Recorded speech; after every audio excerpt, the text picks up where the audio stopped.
Celebrities of yesteryear, we all have our favourites, don't we? And when you think about it, you look back and think it seemed a lot more glamorous in the golden era of entertainment, whether that be Hollywood, whether that be, of course, the variety circuit, or even the TV stars that we love to watch on our small screen every Saturday night.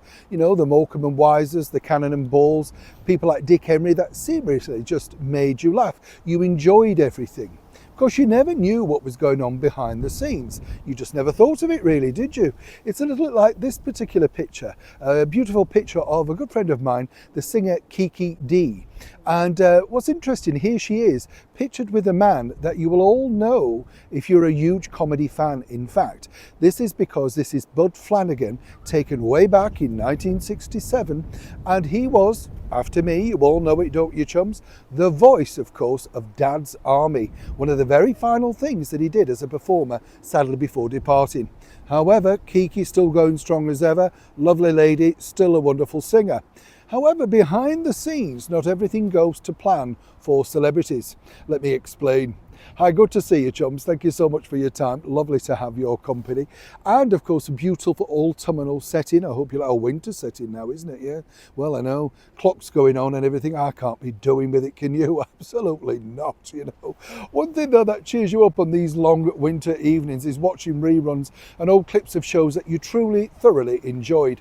What I like about shows like this, Batman, do you remember the original from the 1960s? Wasn't it fun? Burt Ward, Adam West, and the array of stars that used to pop up. And of course, when you're younger, you've got no idea really who Sammy Davis Jr. was, but his cameo leaning outside the window, looking as the two were climbing up the wall, brilliantly done, and really apparently one of the most voted popular cameos in the series ever.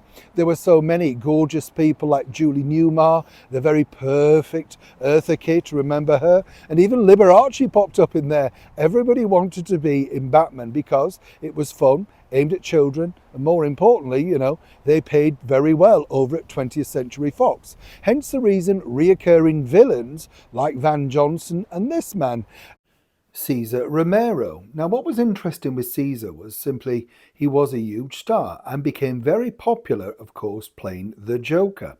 And he decided that it might be a good idea to have his good friend Joan Crawford playing alongside him. This went very well, but there were one or two problems. As you can understand, Joan at this point in her career wasn't exactly at the pinnacle, but she still wanted star billing, and it had to be bigger than Cesar Romero's. There was your problem. William Dozier, the producer, also quite liked Joan, but consequently again there were a few problems there. It really came to a halt, though, simply because Joan decided, and to be kind, she's now well into her 60s at this point, but she decided that apparently it might be a good idea if her character had something of a, shall we say, liaison, frisson with Batman. They pointed out that Batman didn't do that. She said, well, never mind Batman, what about Bruce Wayne? And they said, no, Bruce Wayne as well, that wouldn't really work very well. Suddenly she's turning her attentions to the boy wonder. And sadly for Joan, that's when the whole idea of Joan Crawford popping up as a villainess in Batman came to a shuddering halt.